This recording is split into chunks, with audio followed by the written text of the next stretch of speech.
Hi అండి. Hi. Welcome to my channel. అందరూ బాగున్నారు కదా! నేను కూడా చాలా బాగున్నానండి. మీకు నేను ఇప్పుడు ఏం చూపిస్తున్నానో తెలుసా? 9 రోజులు నవరాత్రుల పూజ కంప్లీట్ చేసుకొని నిమజ్జనానికి బయలుదేరిన వినాయకుడిని అయితే మీకు నేను చూపిస్తున్నానండి. హైదరాబాద్‌లో కూకట్పల్లి దగ్గర ఈ నిమజ్జనం అంతా జరిగింది. సో, నేను అక్కడి నుంచి మీకు ఈ వినాయకుల నిమజ్జనం అయితే నేను చూపిస్తున్నాను. వినాయకులందరూ కూడా ముస్తాబయ్యి నిమజ్జనానికి వెళ్తున్నారు. ఒక్కొక్కళ్ళు కూడా వినాయక నిమజ్జనానికి ఆ వినాయకుల్ని ఎంత బాగా తయారు చేసి వచ్చి జై గణేష, జై జై గణేష, గణపతి బప్ప మోరియా అంటూ మారుమోగిపోతూ ఆ ప్రాంతం అంతా ఎంతో ఆనంద కోలాహలంతో ఉందండి. చూశారు కదా వినాయకుల్ని.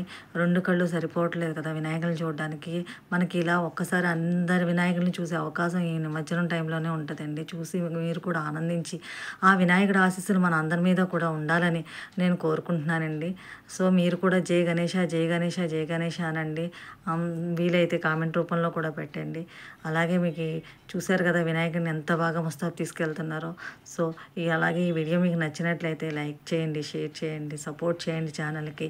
అలాగే వినాయకులందరినీ చూసి కూడా మనం చాలా ఆనందంతో చూశారు కదా మన కళ్ళు 2 కళ్ళు సరిపోవట్లేదు. నాకైతే నిజంగా అలా తీసుకెళ్తుంటే నిమజ్జనానికి నాకు చాలా బాధ అనిపించిందండి. 9 రోజులు పూజలు అందుకున్న మా గణపయ్యని నిమజ్జనం చేసేస్తున్నామని. సో, మీరు కూడా వినాయక జై గణేష్ అని చెప్పండి. అలాగే ఈ వీడియో నచ్చినట్లయితే లైక్ చేయండి, షేర్ చేయండి, సపోర్ట్ చేయండి. జై గణేష్ మహారాజ్‌కి జై, జై గణేష్ మహారాజ్‌కి జై, జై గణేష్ మహారాజ్‌కి జై.